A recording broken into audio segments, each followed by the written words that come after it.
Welcome to the Way. This is Imran Nalawala, and I have some exciting news. We finally have a new co-host, and with us today in the studio, we got Ahmed Mutaway. Ahmed, how you doing? Alhamdulillah, how are you? I'm doing great, man. Happy and excited to have you. I know we've crossed paths unofficially previously when you were playing for BHA, and I heard you were very interested in studying sports journalism. Yep. So as a fellow basketball head, we're very excited to have you, man, and let's get right into it. Thank you for having me. My pleasure, man. So we got a few topics we're going to cover today. I wanted to start off with a clip of a podcast I know you're familiar with. We got Draymond Green, and he's talking to Jamal Crawford about Wemby. And as I told you before offline, I'm a Spurs fan. So obviously anytime the Spurs get love, I'm very happy. So let's watch the clip, and then we'll discuss it. All right. Tell me this. So I watch Wemby. I haven't gotten an opportunity to play against him yet, but I watch him. And he's a special talent. But I think it's going to be important for him to figure out what it is that, like, he almost can do too much. And it could possibly get in the way of his teammates because you start to float and you don't necessarily know where your place is on the court. Right. You know, like, now he up there. And like, great scorers are going to move around, but most great scorers, you know where they're getting it at. Wemby sometimes can get it here, get it there, get it all over the place. And I feel like as he moves forward, it could possibly interrupt the flow of his teammates if he don't learn how to channel. What's your take on, like, his next level of growth and becoming who he can be in the league? Before he came in the league, I said obviously as a cheat code and pop, right? Mm-hmm. But I said his skill, whatever he does best early, we don't know, but it'll be highlighted. So let's pause right there. So I want to ask you two questions. Number one, he brings up the fact that him playing at a high level might be detrimental to the rest of the team. What do you make of that? I mean, I wouldn't say that. Every great player has their own play style. You know, Luka's is high ball screens. Jokic is top of the key distributing. Everyone just has their own game. Everyone just has to fall in line. But what do you think? So I agree that Luka example is good because Luka came into the league, not as high as expectations as what we saw, but he came out dominant right away, right? Yeah. So Victor is similar in that regard that even though he was the number one pick, right now he's doing a little bit of everything for the Spurs. He's scoring, he's rebounding, he's blocking shots, he's getting some assists. I think the point that they're making is if you're good at many things, you might slow down the development of some of the other players because it's a young team, right? Yeah. So you got Jeremy Sohan, you got Keldon Johnson, you got some of the point guards that they have on their team. So you don't think at all that that they will cause any issues for development of the other guys? I mean, would someone say that Jokic stunts the growth of Jamal Murray and Michael Porter? No, so he makes them better. Makes them better. When you're a great player, you just make everyone else around you. You just gotta fall in line. Okay. And what do you make of that second comment, which was that Coach Popovich is like a cheat code? So as someone who played high school basketball, talk to me. You know, if you got like a good coach like that, what do you make of it? When you have a coach that's that good, he could just his presence could just make you that much better of a basketball player and a leader and just as a player in general, you know? So tell me then about your playing days. I mean, whether it's your team or other teams that you observed, when you saw coaches that got the respect of their players, what does that do for a player? Does everything, you know? I played for coaches that killed my confidence. And I played for coaches that made me feel like I was Steph Curry and I had the green light to shoot whatever shot I wanted. It's all just what a player likes and what a coach's cup of tea is, you know? Some coaches are like Pat Riley. Some coaches are like screamers and yellers. Some are like Pop, where they're just love you and all that. Some players just adapt differently to certain things like that. You had a ponytail, right? And you did, right? Yeah. We're gonna have to put that on the screen. That's how I remember you with that ponytail. Don't remind me. So when you mentioned something interesting, you said you had coaches that would kill your confidence, and you would have coaches that would make you feel like Steph Curry. So right now I'm coaching 4th and 5th grade, and sometimes I feel like I'm too tough on the guys. I record the games for them. Yeah. I break down the footage for them. I draw on the screen. Like I'll do it on my computer, video editing, and I'll try to like make like developmental videos for each player. But sometimes I feel like I want it more than the kids or more than the parents, right? Yeah. And then sometimes I feel like, because you can see, man, when you're kind of overt with them, some of them, they start doing the hand thing. Yeah, they shut down. They shut down. So what were some of the things that would shut you down? One thing that really shut me down when I was playing is that I knew that I could shoot. But when I'm in the corner and I'm wide open, and behind me, no, don't shoot. Now I'm starting to play. Now I start shooting, not to airball. Does that make sense? Yeah, you're not shooting that. I'm not shooting it to make it. Mm. I'm just shooting not to airball so it doesn't look bad. Wow. That was just everything for me. Yeah, and then when you're playing 4-on-5, you can't win a game. It's impossible. Oh, because you're saying you kind of now you yourself. I'm not playing offense. I'm just a body. Wow. That's interesting, man, because for me, I'm real strict about certain things with these guys. But one thing that they have the green light on is if you're open, shoot. You got to shoot. Because then you're going to remove yourself from the game. That's exactly what my mindset is. You got to be confident. And and I tell the guys all the time, if you take a good shot and you miss it, I'm completely happy with that. No one cares. But if you don't take a good shot, then I'm mad. Of course. Interesting. What were some things that the coaches would do that would make you feel confident? Make me feel confident? I feel a lot of people like older than me, they like to do like, oh, these kids don't like to take coaching, blah, blah. In a way, it's true but not true. I'm the kind of guy that's like, that if a coach is like on my tail the whole time, I shut down. I'm not gonna lie. That's just my personality. I don't know how to explain it. But when a coach like pulls me over to the side, like, come on, Ahmed, I know you got this. Come on, let's go. I know you better. That instilled a lot of confidence in me. That's a good note for me, man, because I got a mix of these kids on the team. Like, there's the kids I can ride. Yeah, I can tell. You got to find people's personalities.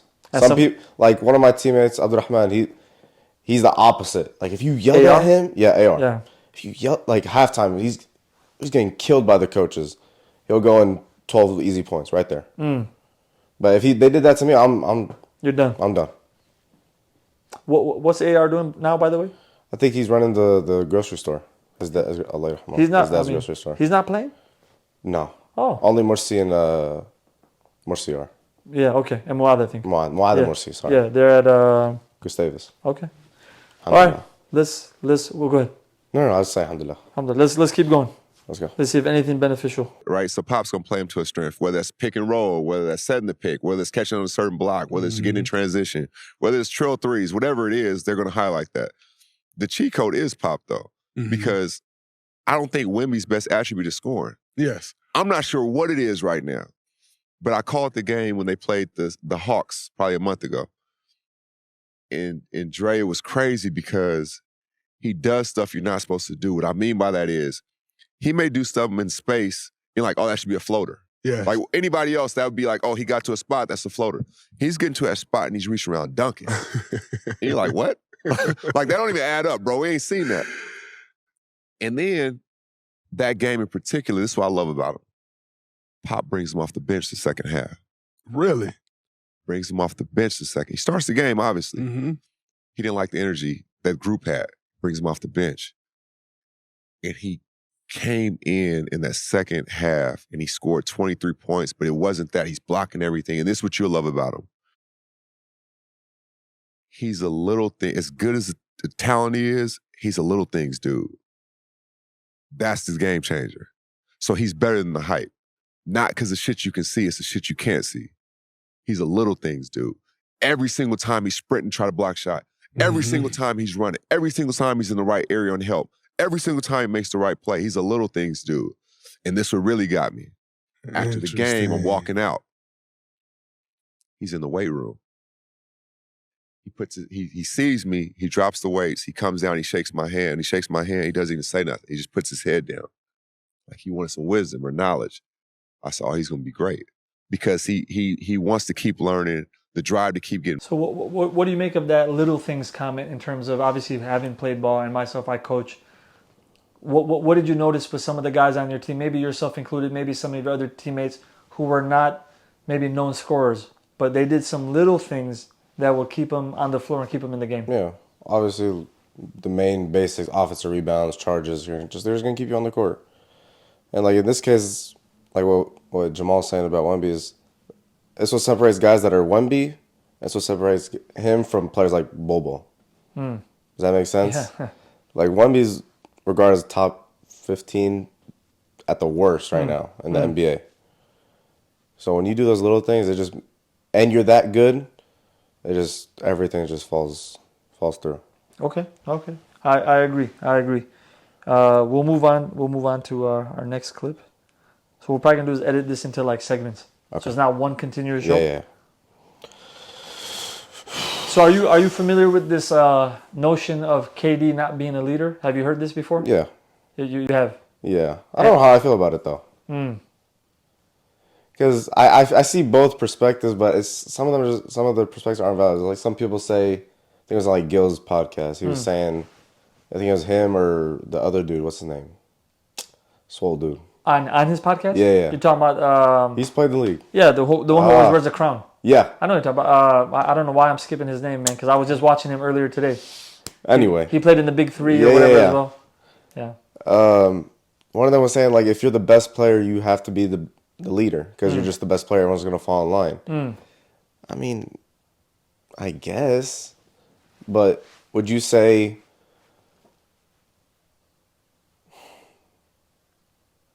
I don't want to give a good example. I mean, I can give one, like David Robinson and Tim Duncan. Tim Duncan got on the team. He quickly turned into the best player. But I would say in the beginning years, David Robinson was still the leader. Yeah. Right? He had that age. He came from the Navy. He had that pedigree. He had that intimidating body. He was a gentleman.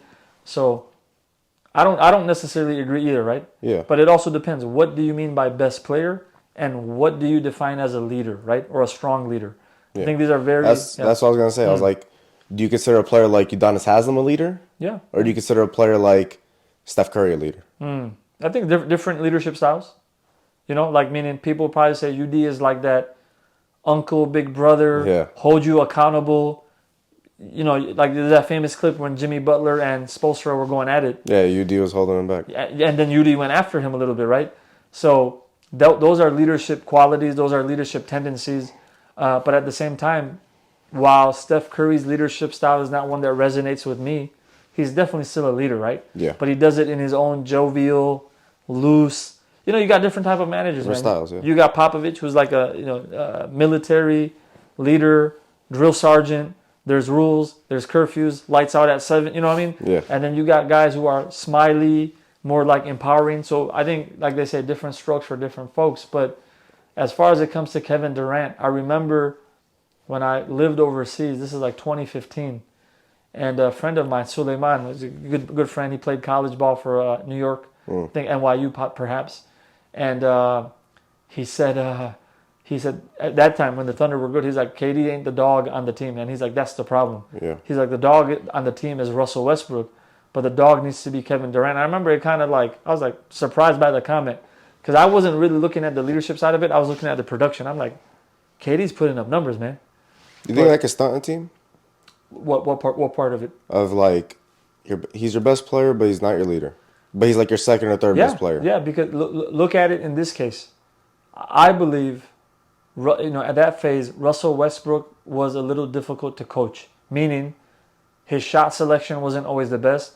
He's not a pure shooter, but he's a dog. He's a dog. Yeah, of course. He wants that ball in his hands, right? But sometimes you need to be able to say, look, brother, I got it. We need to swing the ball a little bit more. Let's get the other guys involved. And that's where if KD was a little bit more assertive and a little bit more vocal, the players will fall in line, right? And again, I'm not saying this in a bad way, but you did have on the Lakers. I think you're a Lakers fan, you said, right? No, Mavericks. You're a LeBron fan, though. I like LeBron. Yeah. So when Russell Westbrook was traded off the Lakers, you could tell there was some tension, as it looked, building between Russell and LeBron. Yeah. Two different approaches, right? So, yeah, I think it could stunt the team, man. Absolutely. But let's take a look at this clip. I wanted to be KD, but he's not doing it. To me, it's got to be Booker. He's got to be your mental leader and your vocal leader to a certain degree. No disrespect to Kevin. Kevin's a follower. He's not a leader. He's proven that on all his stops. Booker's a hell of a player also. I think he's going to have to take the initiative and take this Sun team to the next level because, man, Kevin's a hell of a player. I ain't never going to say anything bad about him, but I'm saying the same thing with Boston. One of you guys has to step forward. He has to step forward. And for me, for Phoenix to be successful, it has to be Booker. And Pippen did. I mean, last time we checked, I mean, you was following Jordan too like a little hoe, right? Everything Jordan did, Barkley was there. Let's go back to your history. He wasn't getting the money that he was promised in Philadelphia, so he didn't even want to be there. Now, he asked for a trade. The team he wanted to be traded to, the team that went to the championship the year before that, which was the Portland Trail Blazers with, Drexler and them? He wanted there. They rejected his ass because they didn't want no parts of Charles Barkley. So, short clip. What do you make of it? Go ahead. I was Rashad McCann. I remember his name now. Yeah, McCants. Yeah. Yes. What do you mean? So, number one, there's this famous back and forth that Chuck and KD have been having, right? Yeah. They've been going back and forth about this. And I got problems with it on two sides.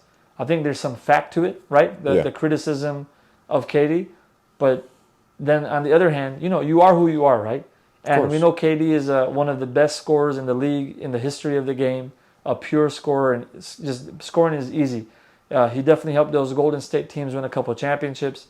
Oklahoma made it to the finals once. They made it to the conference finals, I would say, once or twice. They got close a couple of times. He almost took the Brooklyn Nets without Kyrie, right? His foot was just a little bit too much on the line. So the guy has proven himself as one of the best. But this criticism follows him. And as you see, Draymond is in the clip, and Draymond doesn't really give any pushback. So that's one side of it. Yeah. Why don't you comment there, and then I'll give you the other side. I mean, if you're KD, you look at it as like, that's just who I am. Like what you said, people just have their personality. And if you start acting like a leader, you just start looking like a phony. People don't respect phonies. So just unfortunate. It's unfortunate. It's not who you are. But it's how the cookie crumbles. Yeah. He said it. He's like, I'm not a leader. I'm a hooper. Yeah, he just wants to hoop. Yeah, like he's got no kids. His life is basketball. Like he wouldn't care if me, you, Yeah. and your kids rocked out with him. He's just gonna hoop. That's just the kind of guy he is. Now, go ahead. He's not gonna yell. He's not gonna do nothing. He's just gonna play. Did you see what happened a couple of days ago where the fans called him the B word? Oh, at the Mavs game? Yeah. I saw the clip, but I wasn't listening. Yeah. But then he let them go. Like he was gonna get them kicked out, but he didn't kick them out. I thought that was cool. Yeah. It was disrespectful on their part. But then him letting them go I think was cool. Now the other part that I don't like is so one thing that we didn't see here is Shannon Sharp and Gilbert talking about it, and Shannon was like, look, you're sensitive, which is another thing that's followed him, because you're getting sensitive about the fact that people are saying you're not a leader, but you yourself have said you're not a leader. So why get sensitive about it, right? But let me ask you a question. Do you think narratives follow players for sure throughout their whole career, even if they solve it? I mean, there's been so many times. Look, with KD, what's the narrative? He's not a leader. Not a leader. He can't win a championship on his own. Like that's what they've said, which I don't agree with. Right? I wasn't happy when he signed with the Warriors because the Warriors had won 73 games or whatever the year before, and the Thunder were up 3-1, I believe. Yep. And then they lost 3 in a row to the Warriors. Otherwise, they were right there. They were going to go to the finals again. And then the Warriors make it to the finals, right? So my issue is that was an issue because you had a good team. Yeah. You had made it to the championship once, and you're almost about to make it to the championship again, and you just didn't close out the series, right? So then he joins not a contender. He joins the, proverbial favorites to win the NBA championship. That's what I didn't like. Because I used to dog on LeBron for joining the Heat, but it's not the same thing. The Heat were not. The Heat were not good when he went there. No, they were good before. Yeah. And then they had years after D Wade hurt his shoulder and he played in the Olympics and all that. They were having poor seasons. So I think what LeBron did was much more risky than what KD did. Of course. KD went to a title favorite. Yeah. He went with Steph was in his prime. Klay Thompson was in his prime. Draymond Green was in his prime. Perfect situation, right? Did he ball out? Absolutely. But that's like. But you can also give him the benefit of the doubt is that he kind of did that with the Nets. The only difference in that situation is KD now is a little older. He's about 30 years old, and he's coming off an Achilles injury, which some players never recover from, right? So that's more. Wouldn't that give him an excuse to go to a better team because he's coming off injury? Yeah, but that's why I respect that more. The fact that he went to the Nets, I respect more than him And again, at that point, I'll be like, bro, just join a contender. Join the Nuggets. Join whoever you want. Even with LeBron. LeBron's, 39 years old. Man, join the I would love to see LeBron on the Nuggets. Seriously.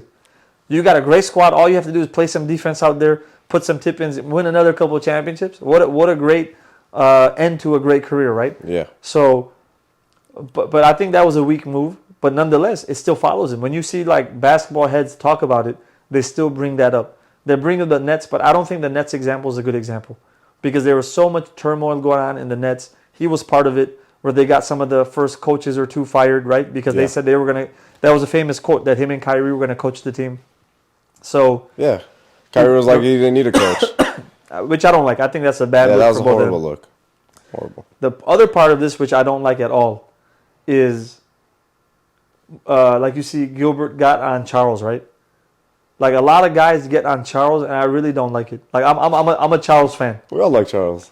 Bro, Charles is like 6'4", 6'5". He played power forward.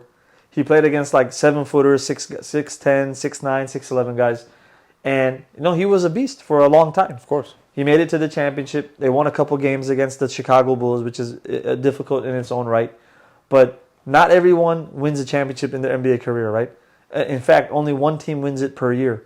So when we look at the other teams that lose, you're not going to refer to those guys as losers or scrubs. There's so many greats who have never won a championship. Yeah. Reggie Miller. I'm a big Reggie Miller fan. Reggie Miller never won a championship. He got close so many times. Never won. But do you think Gil do you think he's lying? About what? About how he was saying that, because it's not just Charles. Yeah. There's a lot of old 90s, 80s players that like to say that they like to criticize players today, but they didn't do the same thing in their time. So, when you look at the situations, right? When Charles got to the Sixers, he was there at a transition period when a lot of the old vets like Moses Malone and these guys were on their way out. And these guys didn't make $1 million a year. These guys were making like 100, 200, 300, whatever it is, right? Yeah. So now it's a mix of things. If you see like your team is tanking, if your team, even though they're looking at you as the storied franchise player, your team is tanking or your team is not going where it wants to, and your old vets have gone. Do you want to be part of a rebuilding process, or do you want to join a contender, right? Mm-hmm. Now, Charles also himself, he's got that famous quote, "I'm not a role model," right? Yeah. I don't know if he's ever said I'm not a leader, but he said I'm not a role model. So I don't think Charles is saying I'm a leader, follow me, you're not a leader and you need to be. I think he's saying that team, Devin Booker needs to be the leader. And I agree. D-Book, when he took the Suns to the finals and he had Chris Paul with him, D-Book was killing, man. That was one of his best seasons, right? So I think I understand the point, and I also understand the point, right? When a guy like Charles talks, Charles is a guy who's never won an NBA championship. So when the guy speaks, I listen because I'm like, okay, you want to learn what not to do or what to do better. Take it from a guy who probably has some regret, who probably has some misgivings, who probably thinks, you know what, I could have approached this a little bit differently, my career.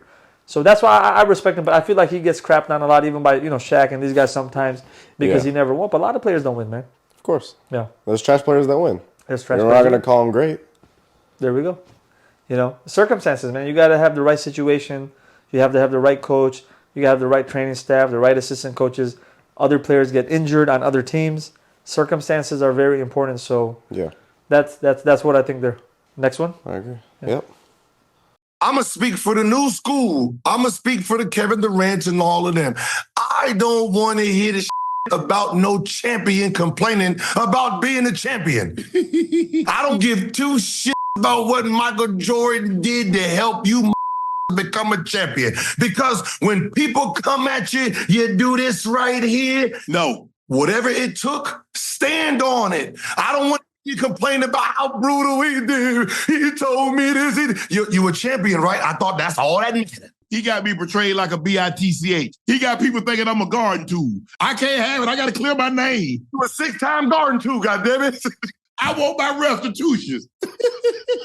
They're talking about Scotty, right?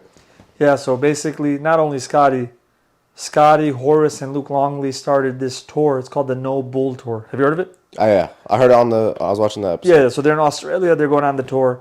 Now, I heard today Scotty actually toned down what he was saying, And he's like, no, Michael's the best Yeah, player. I saw that. But the way they set it up was a lot of stuff happened behind the scenes. And a lot of this comes out of what was the name of the documentary? Last Dance.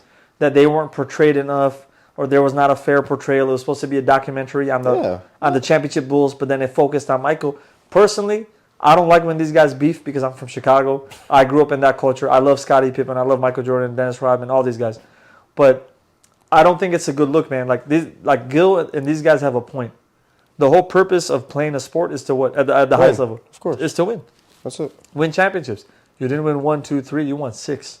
Right? And they're saying whatever it takes, right? That's like that famous end game, Iron Man, whatever it takes, right? So whatever it takes to win, you got to win, man. So the fact that these guys are coming out now 20, 30 years later after, like Gil said, right? Anytime someone talks trash to you, all you do is point, you put your 6 fingers up or you say 6 rings. Yeah. So I don't like it. It does make them look a little weak. For Horace, I also don't like it because I'm a Horace Grant fan. But Horace left after the first 3, right? He got he went to the Magic. And guess what? The Bulls still won 3 without you, right? Yeah. So I don't think it's a good look. So I don't know. You got any thoughts on it? Well, I see where they're coming from. Go ahead. I'm saying, like, what was the year? The Last Dance year? It was the last one, 98. 98. Yeah.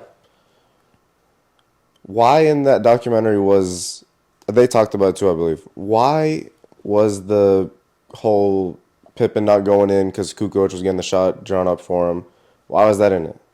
But as a Chicago person, that is a pivotal moment in history. Yeah, and something all Chicago fans know about, and it's also part of like the Chicago legend, right?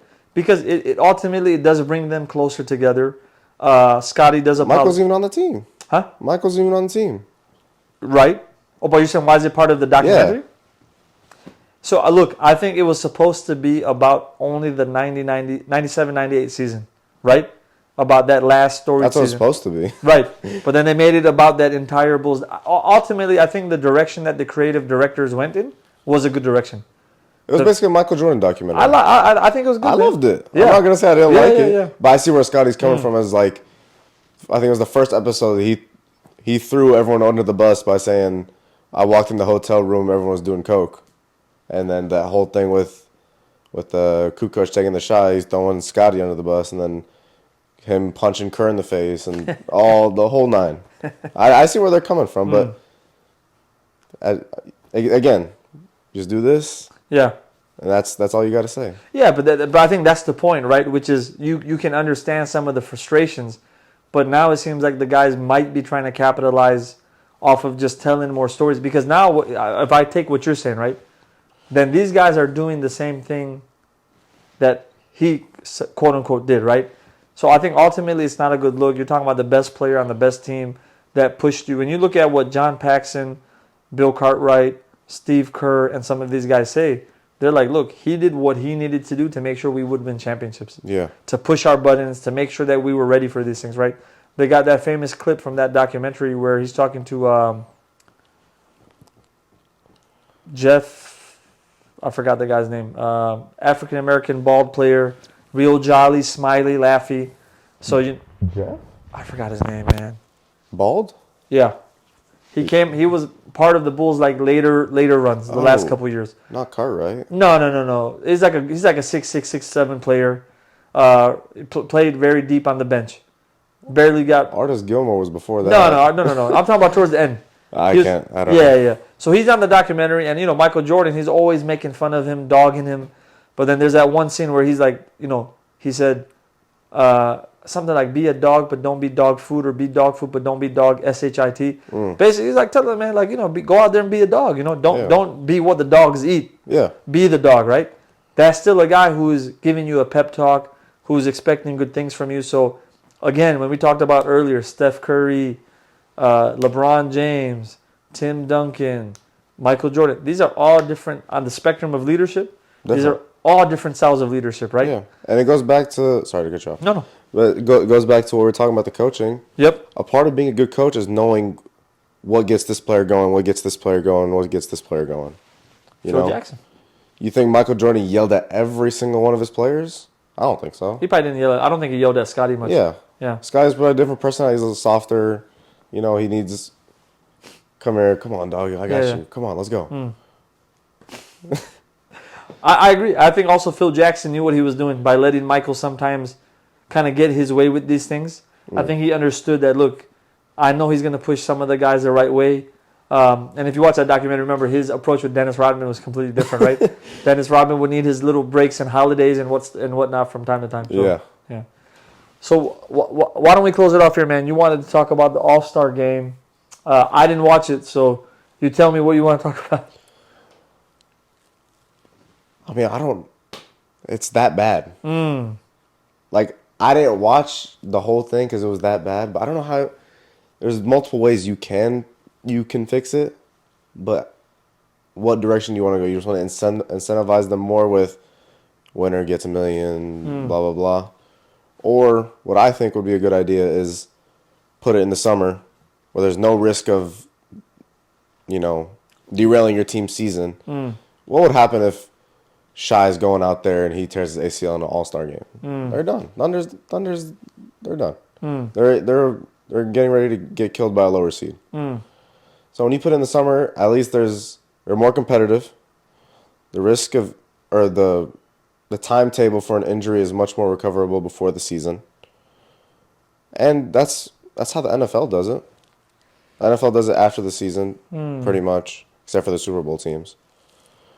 But you just remove because there's so much money in the game now. Yeah. Ja getting hurt just killed, what was it, 40, 50 million out of his extension? Man. It sucks. Probably hurts the city because, people stop coming to games, people stop buying jerseys. It That's could be a lot of things. Of course. But for the NFL example, is the Pro Bowl actually like a serious thing? Are guys playing? No. Okay, that's what they did. So I think last year or the year before, they switched to flag. They used to just play flag with pads on, and they just fully switched to... Not literally, but they just wrapped each other up. No, it was nothing physical. It was like how the NBA All-Star Game is now. No one's doing nothing. So they switched it over. And then I was talking to my dad about it. It was kind of a funny topic. What if they did because I like watching the NFL. They'll do like a volleyball or a dodgeball game. Saying, what if you did like a track game for the NFL or for the NBA? You do like a 4x1. You get bigs, guards, all that. That'll be much more entertaining than watching them walk up the court, shoot full court shots, and that'll just be way more entertaining. I actually enjoyed watching the skills competition this year. Yeah, that was cool. That bad. And they had some different things, and the floor was different colors. I thought that was cool. I thought Steph going against was it Caitlin? Yeah. No, not Caitlin. Sabrina. I thought that was cool. I watched both of those things. I didn't watch the dunk contest. Good. Yeah, I'm so happy. And again, the dunk contest is another one. I think they gotta take breaks every couple of years. I personally think it gets played out. And with the All-Star game, I just don't see the summer working because these guys are now in their off season. How many of them would actually come back? Some of them are probably out of shape. The serious guys are always in shape, right? Of course. Jimmy Butler and this person. But yeah. I think a lot of them will get out of shape. Some of these guys are going to be playing for Team USA. Oh, so yeah, it's not only the Olympics, remember, because only the 4 years. It's the training camps, the World Games, things of that nature. I think you keep it when it is. You just make it more competitive, man. And I get your point, which is if someone gets taken out in these games, then you've derailed the success of the team for that, right? And that's why even in the 90s and the 2000s, the coaches would be like, no. You're not playing more than 10 minutes or 7 minutes. Yeah, LeBron played like 8 minutes, 12 minutes. Because the coaches would know it's not worth it. Now, the other option is maybe you bring the guys, and again, that kind of takes away the appeal of getting the superstars, but maybe bring the next caliber of players and make it competitive, right? Or like they used to do Team USA versus World. I used to like when they would do that. But again, man, it's a valid point. I don't know what the solution is because, like you said, there's the money element. There's the regular season implications in the playoffs and finals and things like that. I don't know. It's so messed up because all these guys want to get selected to the game, but they don't want to play the game. It's frustrating. Again, it goes back to the money because if part of your contract is if you get a first team All-NBA, you get another $40 million. There we go. First team NBA, this many All-Stars. Now you're an All-Star, so maybe your jersey starts selling more. You get other deals, and the after party, the before party, all this kind of stuff. So I don't know, man. The NBA is in an interesting conundrum because this season, I've probably watched the least amount of games that I ever do. I'm just not a fan of the game right now. I like watching the Nuggets. I like watching the Kings. I like watching the Golden State Warriors, even though I don't like the Warriors, but I like watching them. The Mavericks are okay. I like Luka. I like watching the Spurs because of Wemby. Even the other day, the Celtics were playing just a couple days ago. Who were the Celtics playing? Who's injured? Philadelphia. They're good, man. Who? The Celtics. Boston. Yeah, I mean they're the favorite to come out of the East. But even it was so difficult for me to watch the game. A lot of these teams have moved to this concept of like 4 out, 1 in, right? High pick and roll, ISO. I don't like that, man. I don't like that. I like watching the ball movement of the Nuggets. I like watching the low post play of the Nuggets, playing out of the high post. I love watching the Golden State Warriors run their offense. Yeah, those teams like the Nuggets and Golden State, they're like the only 2 teams off the top of my head that play completely different than the whole. Completely NBA. different. Everyone else does 4 in, 1 out. Even when the 4 out, 1 in. Yeah, 4 out. Even when the Kings do it, I don't mind it because it's part of their strategy, right? De'Aaron Fox is so much quicker than everybody. So Indianapolis too. Indianapolis is another team. So they when these just guys, gun. yeah, when they bring their point guard out or the point guard's up top, and then they bring the big to set the high screen, I'm okay with that because Sabonis, high quality, high skilled big man, right? He can pick and pop. He can pump fake, drive, dish. So it's fun to watch, but with a lot of these teams, man, it's not enjoyable. Yeah, I don't enjoy it. Who do you see coming out from the conferences? Yeah, I think it's going to be Nuggets and Celtics. I think if barring any injury, I see the Celtics definitely coming out of the East. I don't see the Bucks this year, truthfully. Philadelphia, I know they're going to reevaluate Joel Embiid in a couple of weeks, but again, I don't know. I think he's been out too long. It's been out too long, and we don't know He's too big of a man for him to get back in shape that quickly. And I've been telling people, man, he's huge, man. Subsequent injuries, subsequent knee injuries, lower body injuries to bigs, and you're eating McDonald's and Big Macs. Yeah, that's what he's doing. Yeah, I remember. That stuff always catches up with you, man. You cannot eat like that and expect. See, I study these things, right? When you eat like this, your body's going to have different levels of inflammation. And not just from inflammation from getting injured or from working out. No, inflammation caused by the processed foods, by the sugars and things of this nature. So I'm not a fan of those guys. I'm not, even though he's having a monster season, I don't see anything happening there. I think Indiana, they'll probably make a deep run, but ultimately I don't think they'll make it all the way. They don't play enough D. Yeah. I think it's the Celtics all the way. I think Miami's lost their opportunity, right? I think that's what we said. That's what we said last year. I know, man. I've been saying for a couple of years. I think. Yeah. I agree. Yeah. And I've been agreeing. Yeah. And then for some reason they beat the Celtics. They'll beat this team. They'll beat that team. I think it's the Nuggets. A couple of my friends are high on the OKC. I think they're just too young. I think they're too young. I was going to ask you about OKC. I think they're right there, man. I think they're right there, but I think they're probably a year away. They just need to get that playoff experience. I think and again, if they make it to the second round, they make it to the Western Conference Finals, and they lose, it might even be good for them, right? Of course. Sometimes these losses do more for you than the wins you had previously. So, I think it's Nuggets, potentially OKC, dark horse could be Phoenix, but I don't see it. Yeah, I don't see it. I think Phoenix. I don't think they can win, but I feel like none of the top teams want to see them in the first round. Yeah, you don't want You don't want to see KD and Book and Bradley. Bradley's is he healthy now? No, he's back injured again. Again? Really? Yeah. How long has he been out? I think he came back for like a week or 2, and then now he's back. So that worries me. Out. Because I know it was from a herniated disc, they were saying. Yeah. So that worries me a little bit. But the fact that they have Nurkic, if Bradley Beal comes back healthy, I mean, it's a nice team. You still don't have like a real point guard. Yeah, I don't like that. Chris Paul, man, people sleep on Chris Paul, even though he's old. And Chris Paul, man, like what an amazing career. Even though I don't like a lot of things about him. Yeah, he's dirty. Yeah. Dirty as dirt. But for like a 5'11", barely 6 foot guy who's undersized, the fact that he's played this long at such a high level is amazing, man. It's a testament to his discipline, his dedication, his skill level, his mastery of the game. It's just amazing. Yeah, he's an all-time great for sure. Yeah, I mean, what do you think? I have this debate with my friends all the time. Who's better, CP or Russ? CP. You think? As a what? A guard. Well, one. No, as a 1 CP. Look, CP is a facilitator. CP is a maestro. CP, look at what he did to OKC when he got traded to OKC. Yeah, he made them a playoff. Nobody thought anything. Did they make playoffs? Yeah, they did. They did. Nobody thought anything of the team. Anything. CP is a guy who knows how to set the... And look at what happened. Even as an older player, he got to the Suns. What happened? Now the Suns are playing for championships. They're playing for Western Conference Finals. So CP is a guy who's a maestro. He's a dog in his own right. He's always been a competent defender. Look at what happened when he was on the Rockets. They literally, I think they were going to win that series against the Warriors, man. I do too. And, he goes out with his hamstring. That's what people always say, like, CP's cursed. And, something happens to him. And it did. Even right before the championship, what happened to him? He got injured, I think, against the Lakers or whatever. Who pushed him? Lakers was the shoulder. The shoulder, and then he got hurt and going into the final. It was Pat Bev. Bro, imagine all the things that can happen to you as you're going into the finals, right? So the shoulder, then you're getting better. You miss This is bad luck. and then Pat Bev just decides to give you like that whiplash, So I think, and then look, Russ is a dog. So Russ is more like a combo to me.